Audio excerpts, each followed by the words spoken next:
So we're super excited. One of the guests that I've been waiting years and years to see on the guest list of the Superman Celebration website. Everybody give it up for Miss Kristin Kreuk.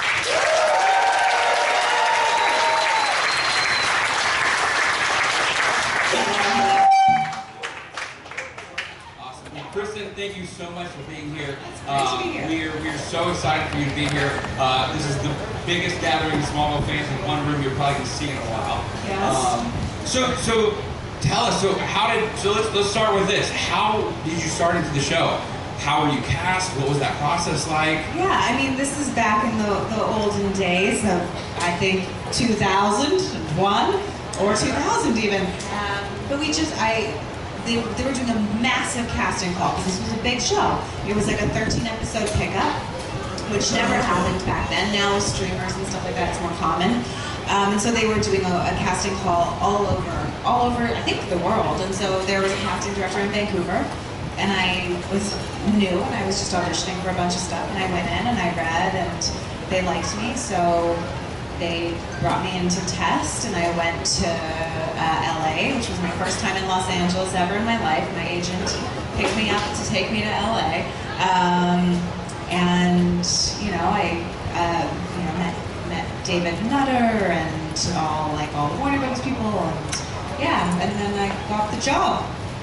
So, did you have any idea of comic books or Superman lore? Did you have any background with that? Did you know what the show was about, or was this pretty cold turkey? Well, my uncle had a comic shop when I was young. I wasn't really into comics. I was I read a lot of the Bronte sisters, and when I was really little, it was Anne of Green Gables, and it wasn't a world that I was really aware of at the time. I obviously knew the stories, but I didn't pick up a comic book and read it. But I knew what the show was about, and I knew the characters on the whole. I didn't know who Lana Lang was because she was not, the most famous of the characters. But I knew the basics, but that's about it. Yeah, so was this a pretty early acting role for you? Or had you done a lot of stuff before? This was my third professional acting role. So I had done this show called Edgemont for the CBC in Canada, and then I had done an ABC TV movie of Snow White, and then this was my third job of my life. How long did it take you before you knew how big of a deal this was? You said 13 episodes, and then obviously went on 10 seasons, and you were involved with that. So when did you start realizing that this was going to be a big deal? No, the show aired and it was a huge hit. They had, I forget, was it 7-point-something million viewers, which was big. I mean, it's huge now, but back then it was big for the WB. And we started getting recognized. You walk down the street and people would know who you were, and it changed all of our lives very quickly. It was very obvious that the show was popular, and it was popular internationally. So, I'd go to a museum in another country and I'd be chased down. We were quite. The show was very popular, so it was kind of a shocking experience. Yeah. Well, I'm not going to hog the microphone. I know we have probably a billion questions out here, so we're gonna. Supergirl here's with us. Round of applause for Supergirl. So hold your hands high in the air. She is going to bring the microphones around, and we'll try to get through as many as we can here. Hello? Okay. I was going to ask, after season 4 being possessed by a witch, and then in 5 they told you were going to be a vampire for an episode, what were you like? What are they going to do to me next? It became just a running joke. Literally that. What are they going to do next? No, that's the fun thing about being on a fantasy show. You get to do crazy stuff. You can be possessed by a witch for a season of a TV show. You can become a vampire. You can be sprayed by a flower and act like a crazy person. There's an unlimited number of wild things you can do. And when you're doing 21, 22 episodes a season, you got to keep it fresh a little bit, right? So yes, it was always what is going to happen next? Oh, you're going to marry. I hope I'm not going to spoil. I know there were people that have not seen the show, but it's been off the air for a very long time. You're going to marry Lex Luthor, all that stuff. It's just crazy. Do you have a favorite of those crazy situations, circumstances? Do you have a favorite? Well, maybe it's because I just did Talkville, but going back over the witch storyline, which was it is a ridiculous storyline.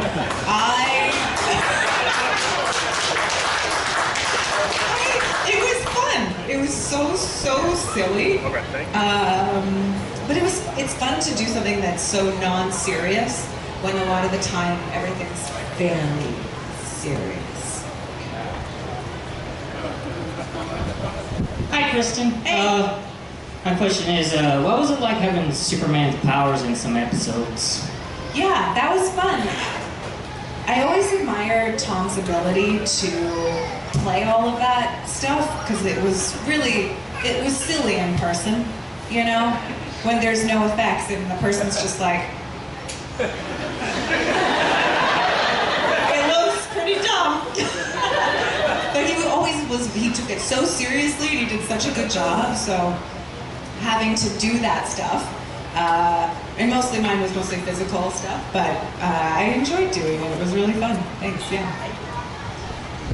Hello, thank you for being here. Did you have any emotions as it became obvious that Lana's character was going to be phased out for Lois, or did you think it was time to move on? Or did you have a mixture of emotions about it?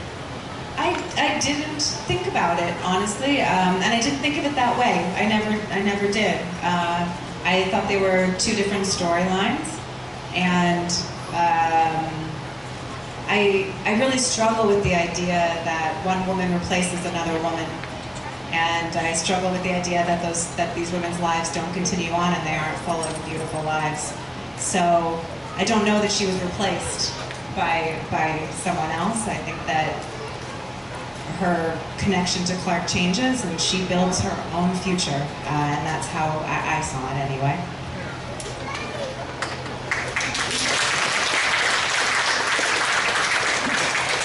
Hey, Kristin. Hi. Hey, so, you started on the show, and obviously another tool is on there, and you played Lana Lang previously. You kind of mentioned how you did a lot going in. So what was it like when you found that out and kind of had first interactions with her, and it's like she's played the role before? How did that kind of happen, like that I guess when you first learned that? I've been asked this before, and I'm realizing now that I was an idiot when I was 19, and I should have talked to her about this, but I never did. I don't think I ever really considered doing that for some reason. Maybe I was shy, maybe I just didn't have the foresight, maybe I was just dumb. Like I didn't do that. I wish I did though, because Annette O'Toole, as you all know, is a fantastic actress. She's so good, and she's such a beautiful woman. She is the sweetest, kindest woman, and I just didn't have a ton of scenes with her, so I wasn't spending a lot of time on set with her, and maybe if I had, I would have felt more confident to ask her questions like that. Kristin, thanks so much for coming. What an honor. There were several storylines that involved you with horses, and I Yes. know that your character was an accomplished equestrian. Is this something you knew beforehand and had spent time with horses, or something that you had to learn to prepare to act the part? Oh, great question. I've actually never been asked that before. I did this TV movie, Snow White. Snow White also rode horses. So I learned to ride horses on that show with this great stunt coordinator, and he just took me out to his ranch, and I got on a horse, Western style, and just kind of like drove cattle around. He just said, go, and that's kind of how I started to get comfortable on a horse. And one of my best friends at the time was going to school in Deep Springs, which was like an all-boys liberal arts college, and you can visit them, and they had horses on the ranch, and we went out and just like booked it. Just went crazy riding these horses in the middle of the desert. So I got comfortable that way. And then for Smallville, I also did some more training and just got more and more comfortable on the horse. But I loved doing that stuff. I loved riding. And we didn't have drones back then, in the olden days, is the theme. We had helicopters. So the camera would be up in the helicopter and I'd be on the horse and we'd just be riding through those fields with the helicopter either chasing me or leading me. And that was, riding a horse is such a beautiful, beautiful thing. And I looked forward to those days. Hey, Kristin. Hi. So Michael Rosenbaum is known as this big prankster. I want to know what the best prank he played on you was. Oh, Michael didn't prank me. But Michael would never have dared prank me, I don't think. No, Michael and I had a great working relationship. He was, himself, so a jokester, and he was silly, but I feel like we really did serious work together, and we really enjoyed it, and he was very honest and open with me about it. We became really good friends, so I don't remember him ever pranking me. I feel like Michael got pranked more than everybody else on the show, though. Did you ever prank Michael? No, I didn't. I'm not a good pranking person. So along with that, obviously an awesome selection of regular cast members, but a lot of cool guest actors that kind of came in with. Did you have a favorite kind of guest actor or somebody else that you got to work with that you didn't think you would? Who did I work with? Lots of people. I mean, Amy Adams was on the show. I don't know if I had scenes with her. I know he doesn't count because he was on the show for a full season, but Jensen was a joy to work with. And Jonathan Taylor Thomas. We had some 90s icons. I just worked with Devon Sawa, y'all. So, that's 2 90s icons. I'm really winning. Who else did I work with? Do you remember? Did you ever get to meet some of the, Margot Kidder when she was on the show? I never got to meet any of the classic Superman actors. That was never, they never crossed my path on the show. They were always in everyone else's storylines. So unfortunately, I never got to do that. What about Ian Somerhalder? Oh yeah, I worked with Ian for a while too. Yeah. Adam Brody. Hello, speaking of actors, I see you guys at various cons together. Do y'all get along, hang out, or is it just business? Oh, we've become closer over the years. At least that's been true for me.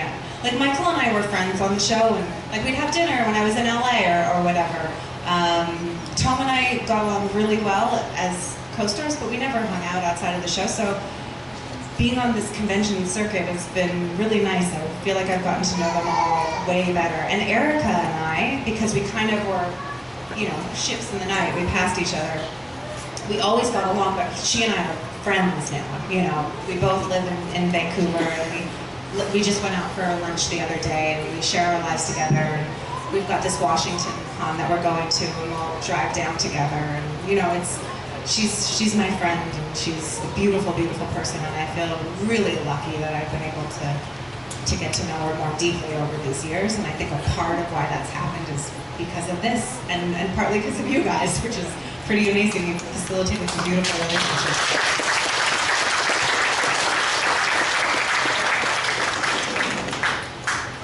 Hey, Kristin. Hi. You mentioned earlier that you were not very into comics before you played the role. So, just curious, how did you prepare to play the role? Just from my perspective, I was not very familiar with the character Lana Lang. Maybe others might feel the same way. I didn't really feel until Smallville the character was Fleshed out, yeah. Yeah, so how did you prepare for that role? Okay, I'm gonna go back again to, I was a young person and I was very inexperienced.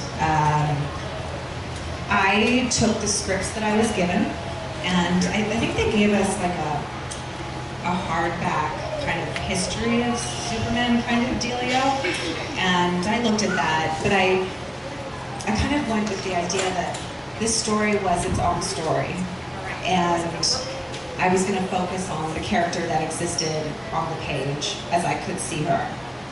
In retrospect, would I have dug deeper? Maybe, because I think there would have been gems to be found in the history of the lore, but it wasn't where I was at that age.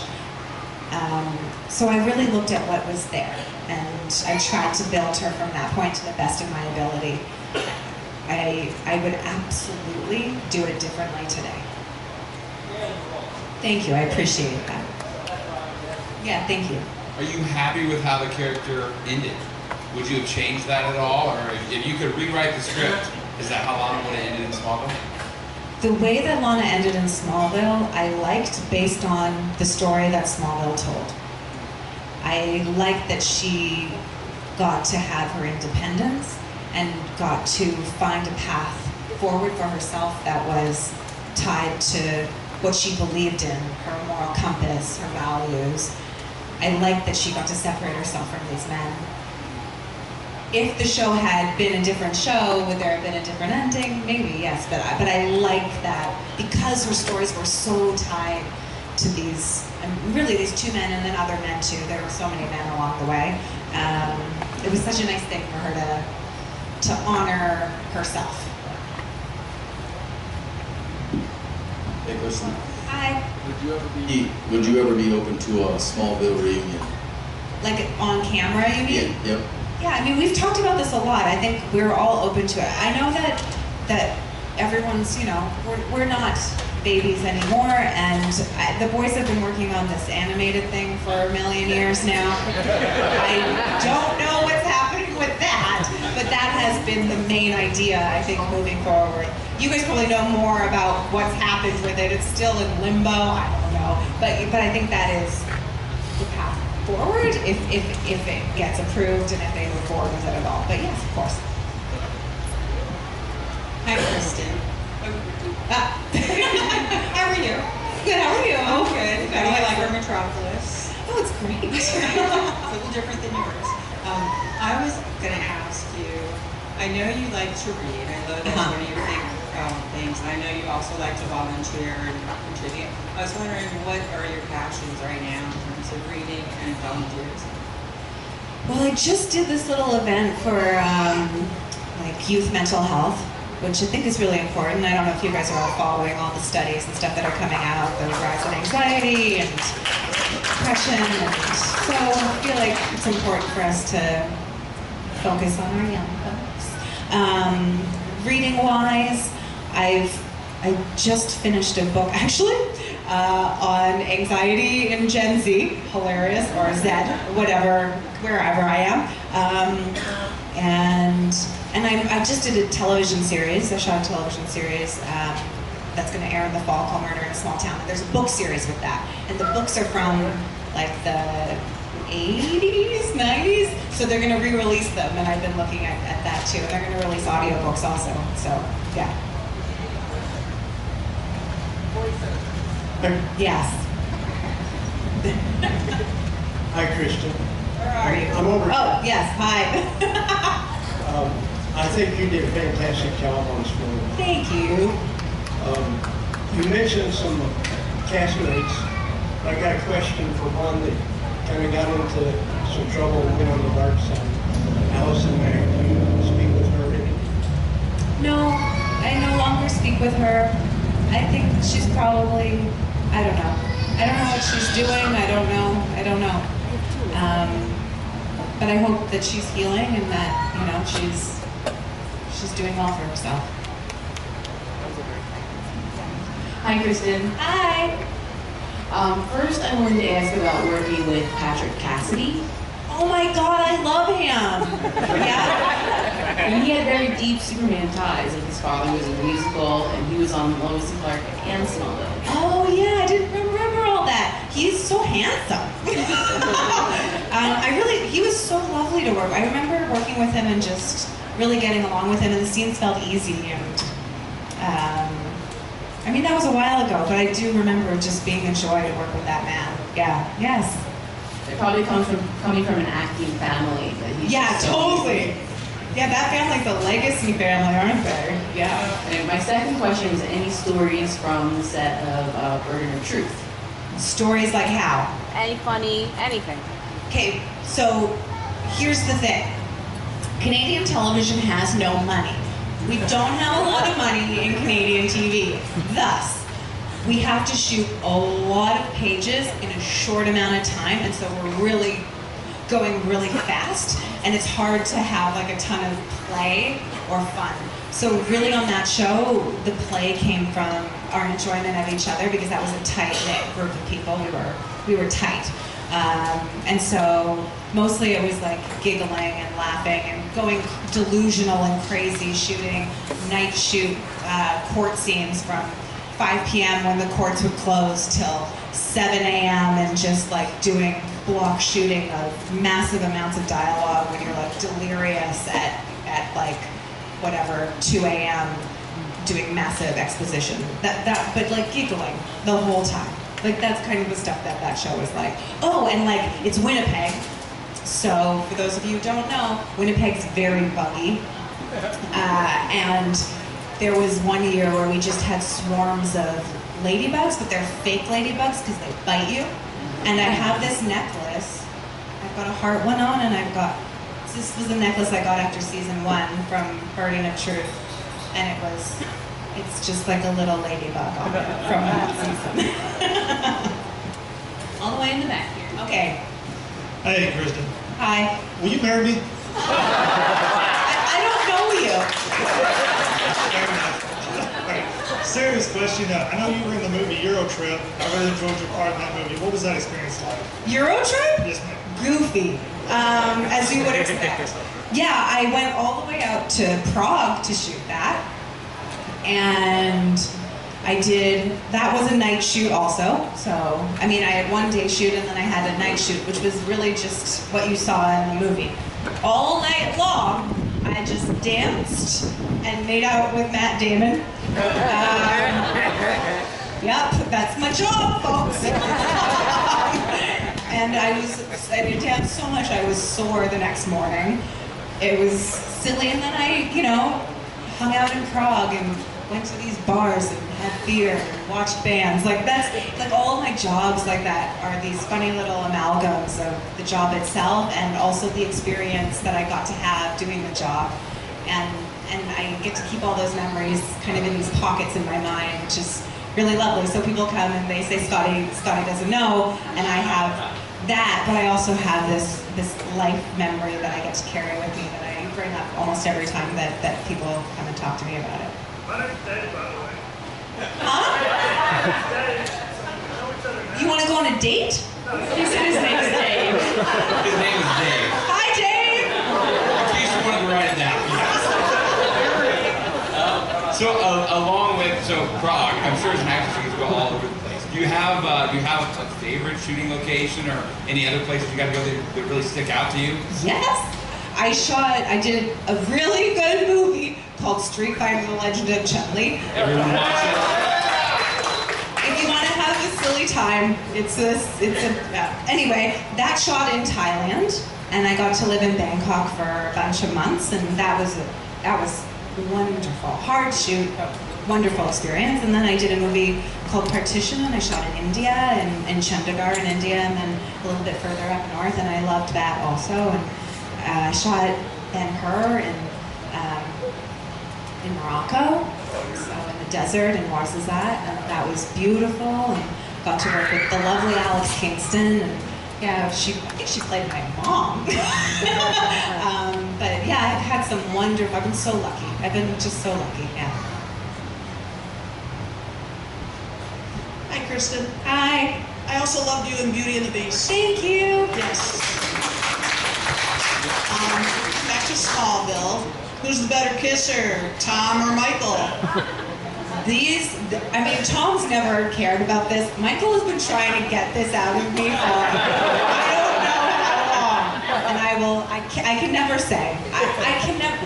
What would happen if I actually picked one of them? It would be an entire Talkville act. It would be exactly. They're very different kissers. I think that's obvious from watching the show. So I guess it's preference. You can decide what you would prefer. We'll bring him here next year. Yes, they'll love that. Hello.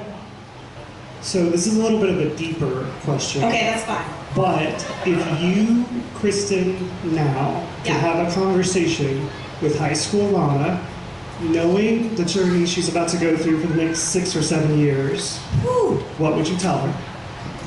Me, Kristin now, Lana in high school.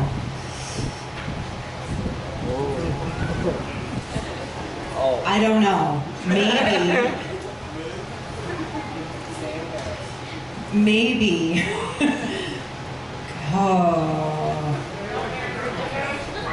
What'd you say? Don't marry Lex. Yeah, sure. That would be one of the things not to do. But then she would have had to do a whole bunch of other things, because if she didn't marry Lex, wouldn't that have blown up? There was a whole thing that she had to marry Lex, wasn't there?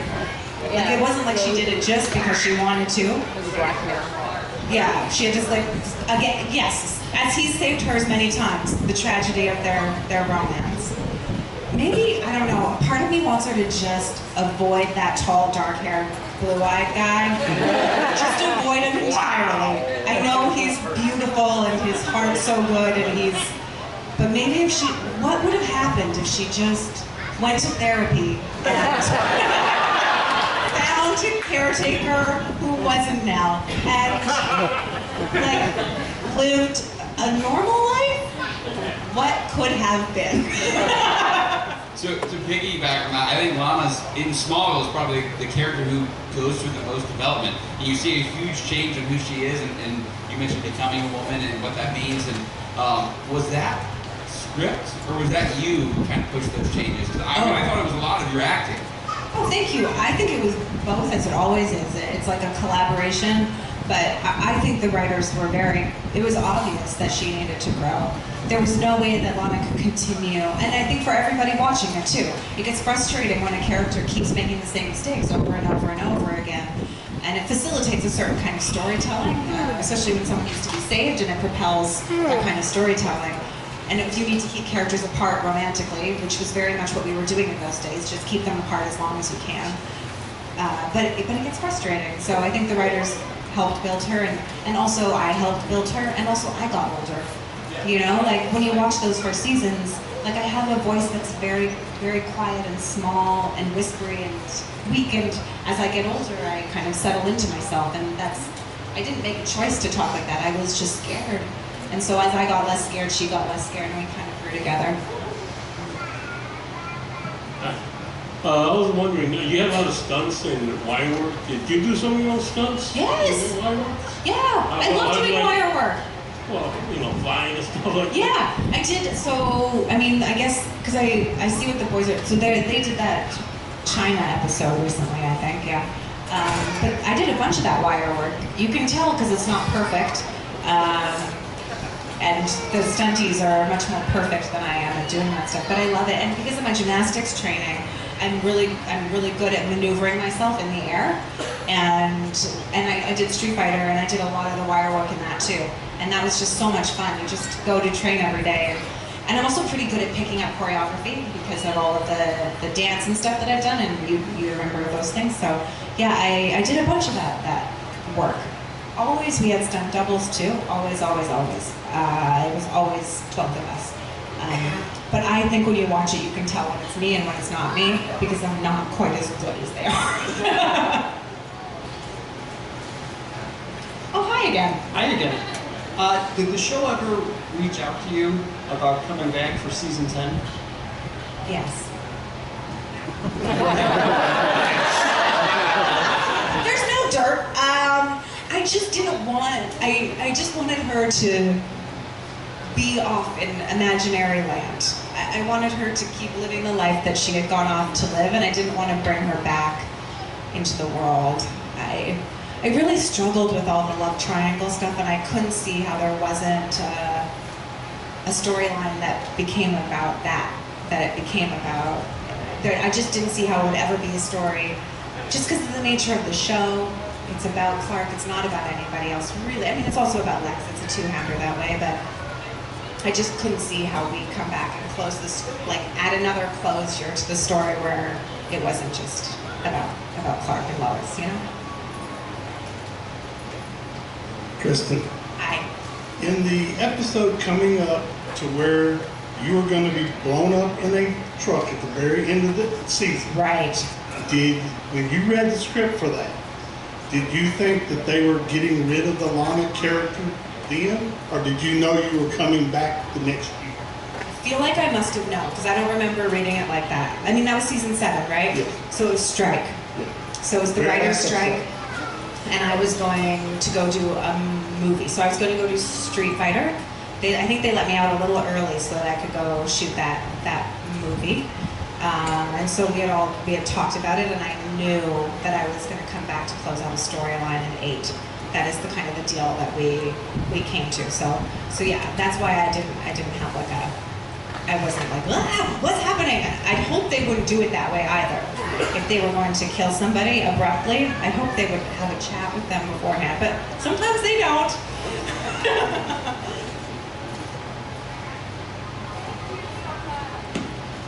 You said you didn't want to come back for season 10, but when they did the homecoming, what did you think of the scene they chose for you? What are you, Man or Superman from the first episode? Oh, right. I don't know. I didn't see the last seasons of the show, so I don't know what happened. I'm like Michael. I don't know what happens. What happened? Yeah. Oh, nice. I think that's nice because it ties back to the very beginning. Like it's a beautiful circular ending for them. And for him, that is the right kind of closure for that part of the story that kind of calls her back but also lets her go. Spider-Man. How did you feel about Tom becoming Superman at the end of season 10? I mean, that seems natural, right? They held off for 10 seasons. They really did it. But that's the culmination of that story. That's the end of Smallville and the beginning of the rest of his destiny. So I feel like that's a perfect ending for him to like become the superhero that he was always meant to be. Hello.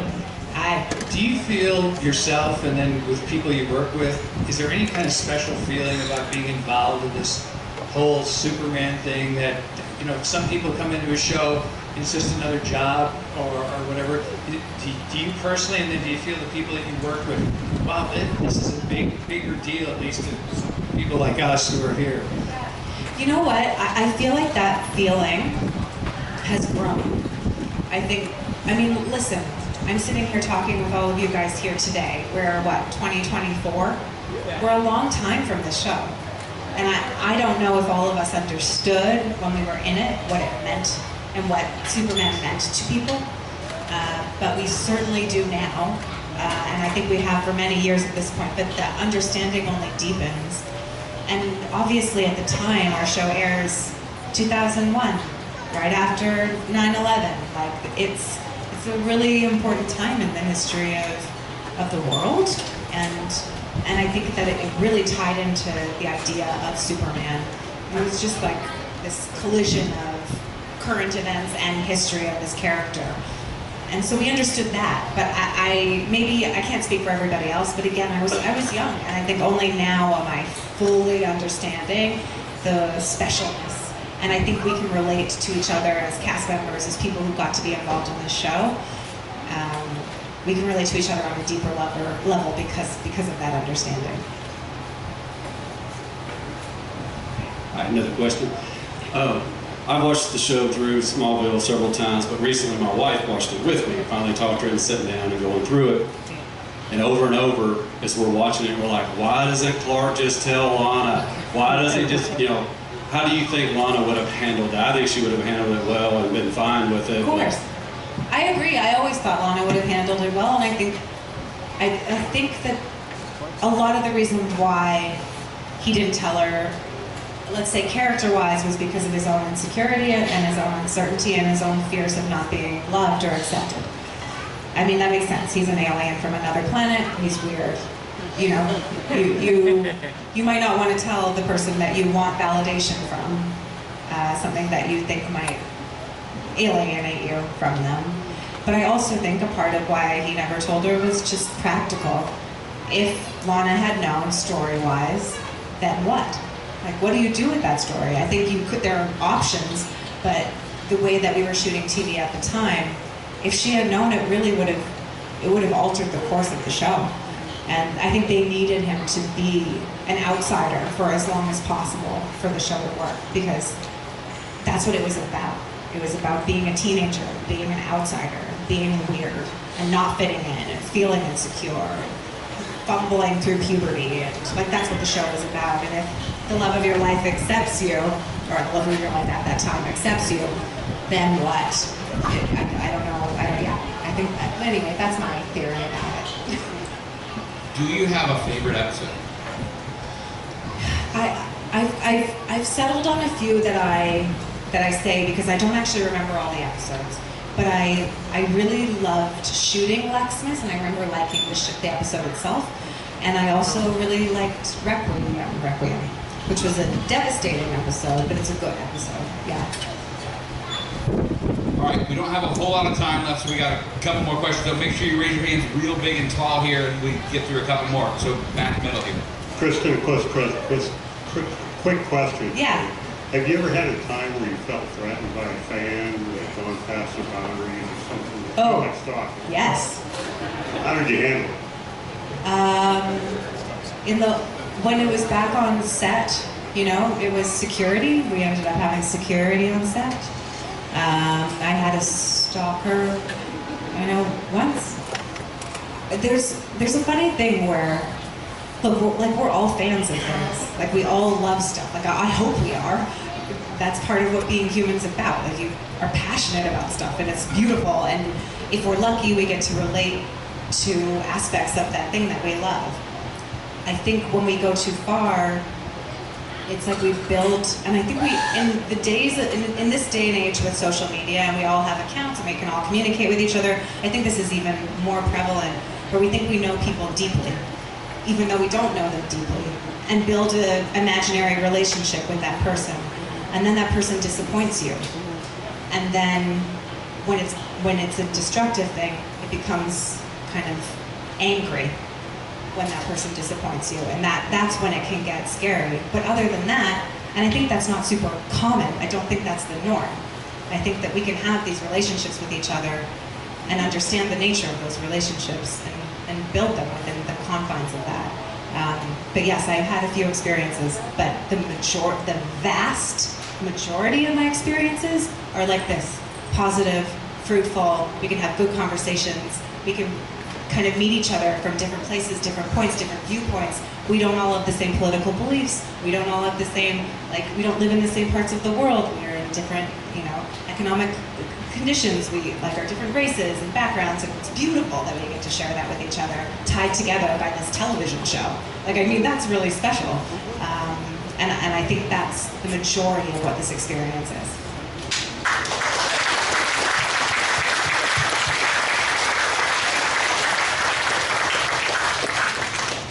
Hello. I was just wondering,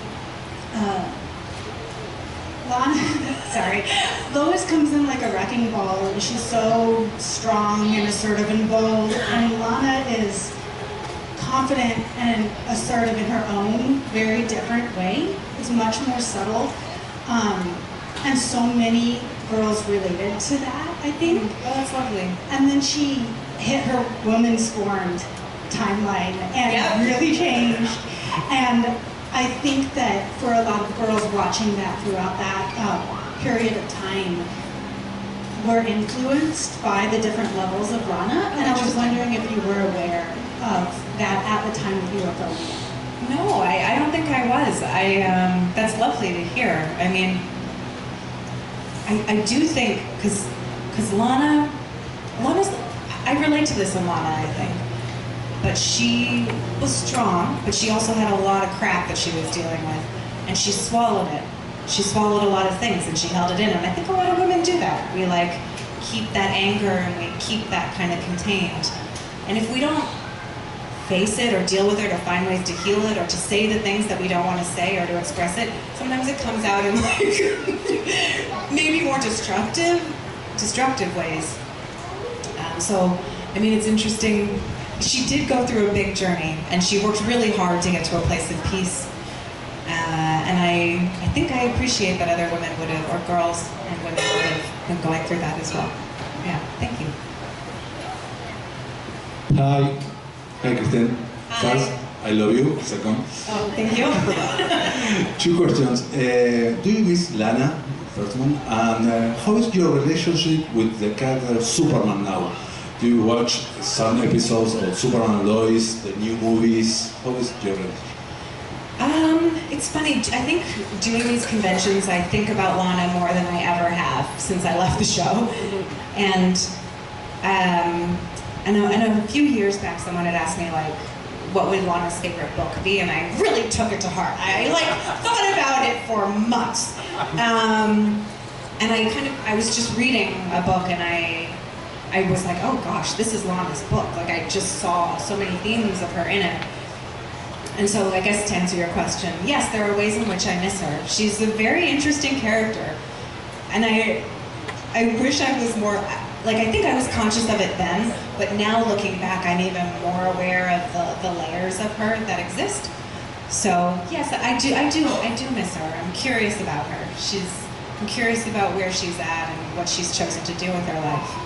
I'm also a sucker for like a tragic love story. We have time for 2 more questions. Kristin, yes. When that show first came out, you became a breakout star. Did you realize that happening?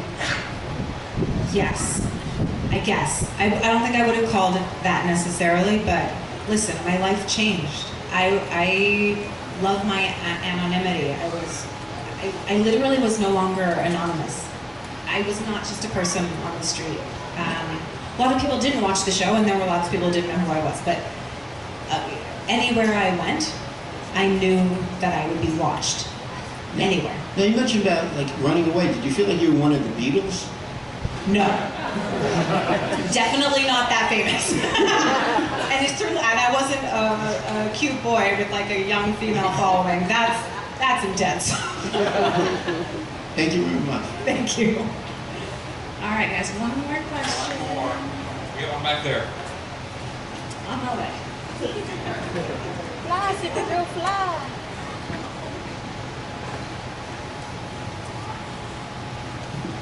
Hi. Hello. Is the last question? Last question. I'm from Spain. I'm Carlos. I don't speak English. Great. But I love you. Thank you. Only. That's it.